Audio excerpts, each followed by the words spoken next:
Hello everyone, welcome to this session. आज के इस सेशन में हम डिस्कस करेंगे 6 steps winning strategy to clear phase 1 examination of RBI grade B. सिर्फ 6 स्टेप में आपको बताऊंगा जिनको फॉलो करके you will definitely clear this exam. शुरू करें, चलिए। तो step number 1 is believe in yourself. आपके मन में एक पहला जो सेल्फ डाउट है वो ये कि क्या नेक्स्ट 60 टू 70 डेज में ये पॉसिबल है। तो मैं कह रहा हूं भाई, डेफिनेटली पॉसिबल है, लेकिन करना आपको है। तो आपको अपने ऊपर ट्रस्ट करना होगा, आपका कॉन्फिडेंस बहुत हाई होना चाहिए। आपको अपने आप को बताना है कि पॉसिबल है और मैं करूंगा डेफिनेटली। लेकिन उसके लिए आपको नेगेटिविटी से दूर रहना पड़ेगा। बहुत सारे लोग आपको बोलेंगे कि नहीं, ऐसे नहीं होता है, 2 मंथ में पॉसिबल नहीं है। उनको आप में कुछ दिखाई नहीं दे रहा, तो उनको बोलो यार, life is difficult for the blind people. मैं करूंगा, 60 डेज का प्लान है मेरे पास। हमने आपको 3 दिन पहले एक वीडियो दी थी, तो उस प्लान को फॉलो करिए, एग्जीक्यूट करिए, नेगेटिविटी से दूर रहिए, अपने ऊपर ट्रस्ट रखिए, तो आप जरूर करोगे। तो स्टेप नंबर 1 क्लियर है, आपको अपने ऊपर बिलीव जरूर करना है, अपने आप में जरूर believe. Coming to the step number 2, organise your time. हम अपने टाइम को अनऑर्गेनाइज तरीके से यूज करते रहते हैं, कुछ भी करते रहते हैं और हमें लगता है कि हम बहुत बिजी हैं। तो आपको उस टाइम को ऑर्गेनाइज करना है। एक छोटी सी कहानी बताता हूँ। एक दिन मेरी वाइफ आई मेरे पास और उसने मुझे कहा कि आना 1 मिनट। तो मैं गया और उसने अपनी वार्डरोब खोली, और जैसे ही वार्डरोब खोली उसमें से कुछ कपड़े नीचे गिर गए, और उसने मुझे कहा कि देखो, ये ना चीजें यहाँ पे सेट नहीं हो रही हैं कपड़े, तो आप मुझे नई वार्डरोब, बड़ी वार्डरोब ला करके दे दो। तो मैंने उसे कहा कि तो ऐसा कर, इनमें से 10 ड्रेस चूज कर ले जो तू रेगुलर तौर पे यूज करती है, और उनको सबसे ऊपर सेल्फ 1 में लगा। तो उसने ऐसा ही किया, 10 ड्रेस निकाले और उनको सेल्फ 1 में लगा दिया। फिर मैंने कहा कि इनमें से कुछ वो ड्रेस भी निकाल ले जो तू ओकेजनली यूज करती है, 15 दिन में, महीने में यूज करती है, किसी फंक्शन में यूज करती है, उनको निकाल और उनको सेल्फ 2 में सबसे ऊपर इस तरीके से लगा दी। तो उसने वो निकाल लिया और उसने ऐसा किया, तो सहसा मैंने देखा कि वो खुश हो रही थी कि यार देखो, इसमें ना स्पेस बन रहा है, इसमें अभी भी काफी जगह बाकी है। तो इस कहानी से हमें क्या सीख मिली कि हम अपना जो टाइम है वो अनऑर्गेनाइज तरीके से कहीं भी कैसे भी यूज करते रहते हैं, और हमें लगता है कि हम बहुत बिजी हैं। लेकिन अगर हम उसे ऑर्गेनाइज कर लें, चाहे वर्किंग एस्पिरेंट है चाहे नॉन वर्किंग एस्पिरेंट है, अगर हम उसे ऑर्गेनाइज कर लें तो बहुत सारा टाइम निकल आएगा जिसे हम हमारी पढ़ाई के लिए यूज कर सकते हैं। तो आपको अपना टाइम ऑर्गेनाइज करना है, और ऑर्गेनाइज के बाद उस प्रॉपर प्लान को फॉलो करना है। 60 डेज का प्लान मैं बार बार कह रहा हूं, आपके पास है, 2-3 दिन पहले वीडियो आई थी, उसे देखिए और उसे फॉलो करिए। हर एक स्टेप बताया है, वीक 1 में क्या करना है, वीक 2 में क्या करना है, कितना पढ़ना है, कौन से टॉपिक को कितनी अहमियत देनी है, कैसे करना है। तो करना पड़ेगा डेफिनेटली। क्लियर है? चलिए, तो अपने टाइम को ऑर्गेनाइज करना सीखिए। Step number 3। स्टेप नंबर 3 क्या? क्वांट और रीजनिंग में फोकस ऑन लिमिटेड चैप्टर्स। हम जानते हैं हम शुरू ही नहीं कर पा रहे अपनी प्रिपरेशन को। क्यों? क्योंकि हमें एक पहाड़ दिखता है कि ये फेज 1 का इतना सिलेबस है, फिर फेज 2 है, फिर इंटरव्यू है। आप कभी खत्म ही नहीं कर पाएंगे अगर आप शुरू नहीं कर पाए तो आपको शुरू करना है। और शुरू करने में अगर आपको चीजें बहुत वास्ट दिख रही हैं, तो भाई, क्वांट और रीजनिंग का सिलेबस आपको लिमिटेड पढ़ना है फेज 1 में। इसका स्कोर फाइनल मेरिट लिस्ट में ऐड नहीं होगा। फेज 1 सिर्फ क्वालिफाई करके फेज 2 में जाना है। तो क्यों अननेसेसरी इन सब्जेक्ट पे इतना एफर्ट लगाना? आपको ईएसआई पे मेहनत करनी है, एफएम पढ़िए, डिस्क्रिप्टिव इंग्लिश की प्रैक्टिस करिए, जो फाइनल मेरिट लिस्ट में ऐड होगा। बट यहां पे सिर्फ लिमिटेड चैप्टर्स पे फोकस करिए। कौन से हैं वो लिमिटेड चैप्टर? अगर क्वांट की बात करूं, सिंप्लीफिकेशन से स्टार्ट करो, बिल्कुल बेसिक कैलकुलेशन। फिर नंबर सीरीज पढ़ो, हर साल क्वेश्चन आते हैं। लॉजिक वही यूज होंगे जो सिंप्लीफिकेशन में सीखे हैं, कैलकुलेशन पे बेस्ड। फिर क्वाड्रेटिक इक्वेशन पढ़ो, हर साल क्वेश्चन आ रहा है, 2 से 3 क्वेश्चन पिछले 2-3 साल से, कैलकुलेशन पे बेस्ड है। फिर परसेंटेज और रेशियो का बेसिक पार्ट पढ़ो।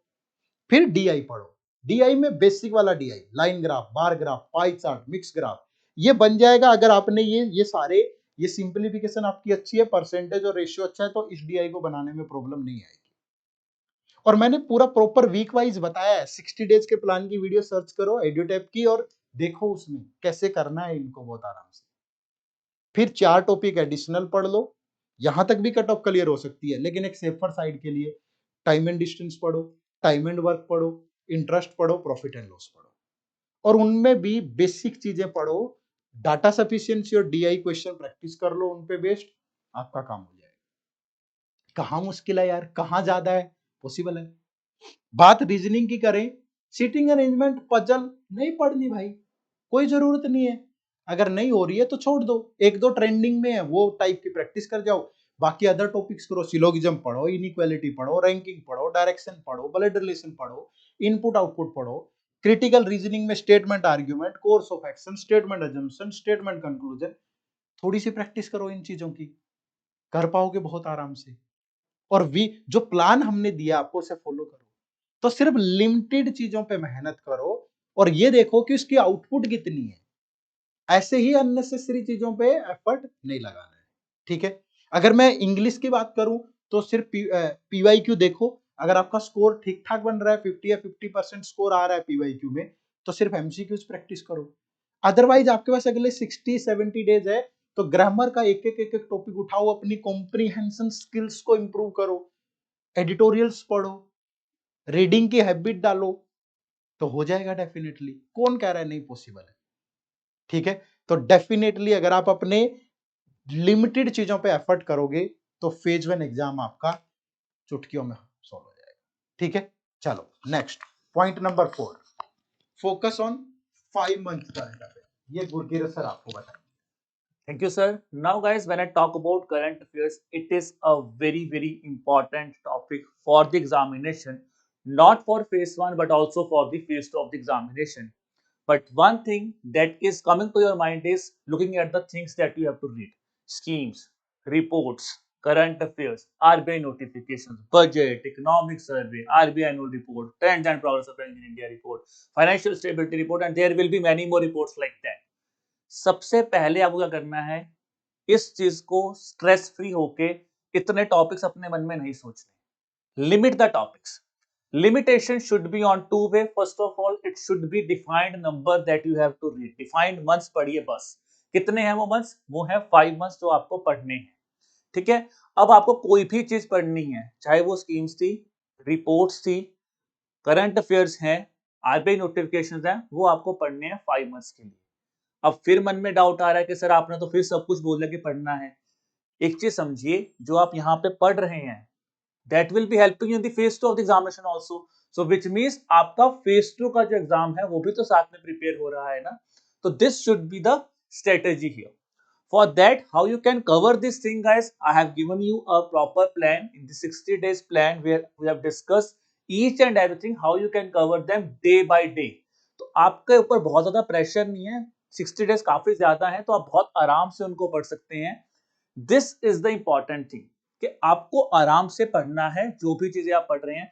यहाँ पे 2 पॉइंट्स मैं आपको बताऊंगा। Let's say budget, economic survey, time नहीं है, नहीं पढ़ा जा रहा, छोड़ दो। 1 से 2 क्वेश्चन आएंगे तो it will not impact your, major impact नहीं होगा। रिपोर्ट्स हैं, मंथली रिपोर्ट्स ज्यादा नहीं पढ़ी जा रही हैं, आप बाकी करंट अफेयर्स लग रहा है 5 महीने नहीं कवर होंगे। Cover the current affairs of at least 3 months, या 3 मंथ्स तो पढ़ना है, ठीक है। उससे कम जो है फिर वो बहुत मुश्किल हो जाएगा। नहीं हुए 5 तो 3 is the thing here. Then is the important thing कि बहुत बच्चों का इशू होता है कि सर बहुत ज्यादा सोर्सेज है, कौन से सोर्सेज फॉलो करूं, and this is the main problem at this point of time. Student start searching sources, वो नहीं करना। Follow the single source that you are following till now, ठीक है। आप अगर किसी कोर्स का मटेरियल पढ़ रहे हैं तो फॉलो दैट मटेरियल, ठीक है। If you are preparing your own notes तो अपने नोट्स के ऊपर कॉन्फिडेंस रखिए, उन्हीं को पढ़िए। Third is, if you are referring any free material, ठीक है, और उससे आप इम्बाइब कर रहे हो, मिक्सचर बना रहे हो, कोर्स, रेफरेंस मटेरियल और अपने नोट्स को, और आपने बनाया हुआ है, तो follow that thing. But the important thing here is the source that you are following, guys, refer to them multiple number of times. Multiple readings करनी है, ये यहाँ पे इंपॉर्टेंट है, मल्टीपल सोर्सेज की तरफ नहीं भागना है। तो this should be your step number 5. Now coming to your final step, because you have understood each and everything, that is attempt maximum number of mock test. तो इस टाइम पे आपको जहां पे भी मॉक टेस्ट अवेलेबल है, आप अपने मॉक टेस्ट को सॉल्व कीजिए। और यहाँ पे सिर्फ आपको मॉक टेस्ट अटेम्प्ट नहीं करना है, अपने आप को खुद को एनालाइज करना है, where you have to see what are your weak points, because there is a very common term that is स्वॉट analysis, strength, weakness, opportunity and threat. So you have to see what is your weakness, which thing is threatening you, जिसमें आपको बहुत ज्यादा डर लग रहा है, और कौन सी ऐसी opportunity you have got when you are solving this thing, where if you work a little bit harder it could become your strength. So this is the thing here, जो भी आप कर रहे हो आपको अल्टीमेटली अपनी स्ट्रेंथ जो है उस पर बेटर वर्क करना है और अपनी वीकनेस को अपनी स्ट्रेंथ बनाना है. That is the purpose of attempting the mock test. So guys, this was the 6 steps that we have shared with you. But after that, still if you have any doubt in your mind with respect to your RBI grade B examination preparation, so guys, we are here for you. We are conducting a strategy workshop where any doubt you have with respect to your examination preparation, you can come here and get resolved your doubt. और ये जो workshop है ये बिल्कुल free है. There is a link given in the description below. Click on that link, register yourself, and guys, again I will say, कोई भी मन में डाउट है तो आप यहाँ पे आके इसको रिजॉल्व कर सकते हो. ठीक है जी. So this was all about this video guys. Wishing you all the best for the examination. Bye bye.